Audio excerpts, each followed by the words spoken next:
상식의 벽을 허물다 센서 수준입니다. 우크라이나 전쟁이 점차 확전되고 있는 모습입니다. 동남아시아의 라오스가 러시아를 도와 우크라이나 전쟁에 파병할 수 있다는 충격적인 보도가 나왔습니다. 정말 좋지 않은 시그널인데요. 오늘은 이 내용 좀 제대로 다뤄보도록 하겠습니다. 바로 보시죠. 이미 우크라이나 전쟁에서는 러시아 외에도 북한이 대규모 병력을 파병하면서 규모가 점차 커지고 있는 모습입니다. 근데 여기에 라오스로 러시아에 파병을 보낼 수 있다는 관측이 나오고 있는데요. 미국의 북한 전문 매체 NK뉴스의 보도에 따르면요, 러시아가 전쟁을 끌어들이려는 국가는 현재 라오스인 것으로 보인다고 보도하였습니다.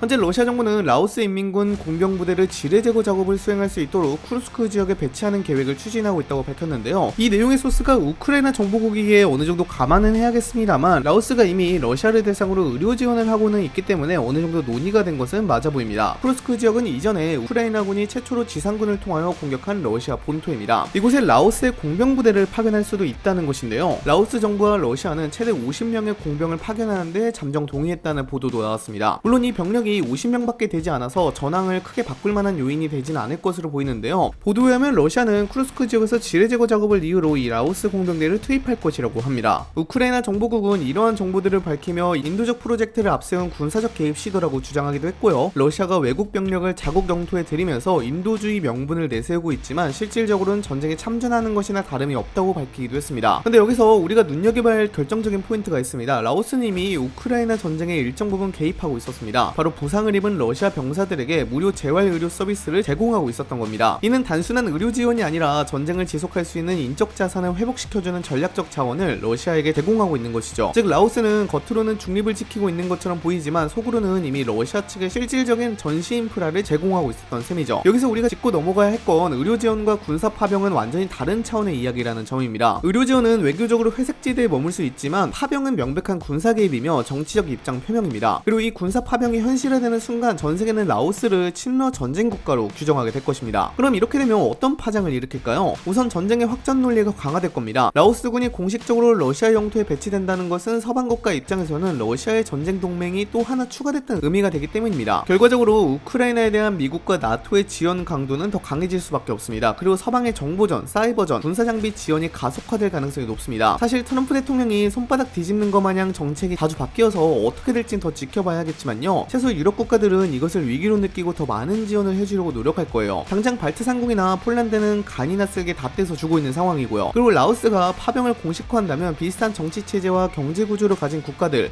예를 들어서 캄보디아, 방글라데시 같은 나라들도 러시아와의 협력에 나설 가능성이 생깁니다. 이건 곧 푸틴 대통령이 일종의 연합 세력을 형성하고 있다는 강력한 신호로 작용하며 서방 진영과 신흥 독재 진영의 블록 형성 움직임을 더욱 가속화시킬 겁니다. 고작 50명밖에 파병되지 않느냐라고 물어볼 수도 있지만요, 이 50명의 수는 작지만 외교적 파장은 엄청날 겁니다. 당장 북한군이 파병한 지 1년도 안 되어서 또다시 파병을 하겠다는 나라가 생겼으니까 그 후폭풍은 우리가 생각한 것보다 그 이상일 겁니다. 이쯤에서 우리가 반드시 짚어야 할 사실이 하나 있습니다. 러시아는 단순히 라오스 하나의 파병으로 만족하고 있는 것이 절대 아닙니다. 지금 러시아는 국가 주도의 국제 의용군 시스템을 구축하고 있습니다. 그 규모는 상상 이상인데요. 지난 6월 세르게이 쇼이구 러시아 국가안보회의 서기는 평양을 전격 방문했습니다. 김정은 위원장과 회담한 뒤 공식 발표된 내용은 충격적이었습니다. 북한은 러시아 쿠르스크 지역의 공병과 군사건설 인력 6,000명을 추가 파병하기로 했습니다. 그리고 북한군은 조만간 3만 명 규모의 병력을 추가 투입할 준비를 하고 있는데요. 단순히 지원이 아니라 북한군이 우크라이나 전쟁 전선에서 한 축이 될 정도로 중요한 세력으로 변하고 있는 겁니다. 그리고 북한이나 라오스뿐만 아니라 러시아는 지금 전 세계 최소 21개국에서 병력과 노동자들을 끌어모으고 있는 상황입니다. 우즈베키스탄, 인도, 시리아, 쿠바 등 다양한 나라에서 의용군을 끌어모으고 있죠. 이들은 실제로 전선에 투입되기도 했는데요. 이 과정은 냉전 시절 때 소련이 전 세계 공산국가들과 연대를 형성했던 방식과 흡사하게 흘러가고 있습니다. 권위주의 세력의 영향력이 점차 커지고 있다는 것이죠. 거기다가 정말 무서운 건 푸틴 대통령의 이런 전략은 단순히 병력 충원만 하는 게 아니라 전쟁의 정당성 확산 전략으로도 작동할 수 있다는 겁니다. 수십 개국의 의용군이 러시아를 위해 지원을 하고 있다는 것은요, 러시아와 우크라이나만의 전쟁이 아니라 다자 간의 전쟁처럼 보일 수 있습니다. 이는 국제사회에서 러시아에 행했던 경제 제재와 고립을 허물고 우크라이나 전쟁을 더 확전시킬 수 있게 되죠. 당장 북한의 경우에는 이미 러시아의 상당 부분 군수품 지원을 제공해주고 있기도 합니다. 지금까지 북한은 러시아에 무수히 많은 포탄을 지원해주었는데요, 152mm 기준 1200만 발 규모의 지원을 해주었다고 합니다. 1200발이 아닙니다. 1200만 발입니다. 대한민국 국방부 국방정보본부 자료에 따르면요, 북한은 최근까지 포탄 등을 실은 컨테이너 2800여 개를 러시아로 반출했다고 합니다. 여기에는 각종 포탄이나 무기, 군수품 등이 가득 실려 있었죠. 북한은 지속적으로 러시아에 대한 무기를 지원해주고 있고요, 우크라이나 정부국에서도 이러한 상황을 예의주시하고 있는데요, 북한에서 24시간 내내 무기와 군수품 생산이 이루어지고 있고, 최근에 러시아군이 우크라이나 전쟁에서 사용하는 탄약의 약 40% 정도가 북한제라고 발언하기도 했습니다. 그 외에도 각종 탄도미사일 등도 러시아로 보내고 있다며 북한과 러시아 간의 밀착에 대해 굉장히 우려를 표한 모습이었는데요. 러시아가 이렇게까지 확전을 하려고 안간힘을 가하는 것은 러시아군의 피해가 커서 이를 보충하려 하는 것도 있겠지만요, 푸틴 대통령이 추구하는 전쟁의 승리는 결코 총칼과 포탄으로만 이루어지는 전통적인 의미의 승리가 아닙니다. 푸틴 대통령은 군사작전과 외교전략, 정보전은 물론이고 정치 심리전까지 복합적으로 이용하고 있는 인물입니다. 지금 이 전쟁은 전선에서의 전투보다 오히려 국제정치와 여론의 틈새를 공략하는 싸움에 더 가까운 모습입니다. 푸틴 대통령이 특히 주목하고 있는 건 서방의 피로감입니다. 우크라이나 전쟁이 장기화되면서 미국과 유럽은 경제적, 정치적, 심리적 부담을 갈수록 크게 느끼고 있습니다. 이걸 계속해서 활용하는 것이죠. 당장 유럽의 경우에는 우크라이나 전쟁이 장기화되며 난민 유입이나 인플레이션 등이 동시에 발생하고 있는데요. 독일, 프랑스, 이탈리아, 폴란드 등은 이미 수십만 명의 우크라이나 난민들을 수용하고 있는데, 이들은 그대로 사회적 부담과 복지 압박, 극우 정당의 성장이라는 정치적 불안정까지 겹치고 있습니다. 즉 푸틴 대통령은 이러한 민주주의 국가들의 내적 피로감과 정치 갈등을 이용하여 우크라이나에 대한 지원을 꺼리게 하는 전략을 이용하고 있죠. 계속해서 여러 나라들이 러시아를 지원하게끔 유도하면서요, 시간이 러시아의 편이다라는 것을 보여주고 있다는 겁니다. 우크라이나는 서방 세계의 지원이 없으면 질 수밖에 없습니다. 러시아의 체급이 너무 크니까요. 그런데 서방 세계와 우크라이나 간의 연결고리를 깨부수려고 러시아가 노력하고 있는 겁니다. 사실 한국 입장에서도 우크라이나 전쟁이 이렇게 커지는 것은 굉장히 안 좋습니다. 일단 북한이 러시아에 대한 파병을 이어나가면서 러시아와 북한 간의 관계가 굉장히 좋아졌습니다. 7월 12일에는 김정은과 세르게이 라브로프 러시아 외무장관이 회담하기도 했는데요. 이 과정에서 북러는 동맹관계 수준에 부합되게 모든 전략적 문제들에 대해 견해를 함께하고 있다며 두 나라 사이에 구축된 높은 전략적 수준을 보여준다라고 북한이 스스로 평가하기도 했습니다. 그리고 북한은 러시아에 파병한 대가로 각종 최신식 무기, 기술 등을 받아내고 있는데요. 최근에 북한이 러시아의 판치르 S1 방공 시스템을 평양에 설치했다는 뉴스가 나오기도 했습니다. 그리고 러시아의 드론 공장에 노동자를 파견해서 드론 기술을 확보하고 있는 모습이기도 하죠. 근데 여기에 라오스까지 우크라이나 전쟁에 개입해버리면요, 북한은 라오스와도 돈독한 관계를 지내면서 북한의 외교 고립은커녕 점점 국제사회에서의 영향력은 확대할 것입니다. 우리에게는 굉장히 안 좋은 상황이죠. 그렇기 때문에 우리 입장에서는 우크라이나 전쟁이 더 확전이 되면 안 되는데요, 문제는 우크라이나 전쟁 상황을 봤을 때 언제 끝날지 전혀 가늠조차 할 수 없다는 겁니다. 러시아가 조금씩 우크라이나 영토로 진격을 하고 있긴 합니다만 그 속도가 너무 느리고요, 또 러시아군의 인명피해도 심하게 서로 일진일퇴의 싸움만 이어나가고 있는 상황인데요, 언제 전쟁이 끝날지는 아무도 모릅니다. 여기서 전쟁을 더 이어나갈 수도 있습니다. 현재 러시아군이 공세를 펼치고 있는 것 같긴 한데 이마저도 제대로 되지는 않는 상황이고요. 라오스의 개입은 단순한 병력 지원을 넘어 국제 외교의 균형을 무너뜨릴 신호탄이 될 수 있습니다. 이는 러시아 중심의 신흥동맹 형성을 가속화시킬 가능성이 있으며 서방 진영과의 대립 구도를 더욱 뚜렷하게 만들 수 있습니다. 한국 역시 이러한 외교 지형 변화 속에서 직접적인 영향을 받을 수밖에 없습니다. 북한과 라오스가 동시에 러시아와 밀착하게 되면 한반도의 안보 환경도 더욱 복잡해질 가능성이 큽니다. 그만큼 우리는 이 흐름을 미리 읽고 외교, 안보 전략을 철저히 재설계할 필요가 있습니다. 여러분들 현재 우크라이나 전쟁 상황에 대해서 어떻게 생각하시나요? 댓글로도 작성해 주시기 바랍니다. 이상 영상 마치도록 하겠습니다. 감사합니다.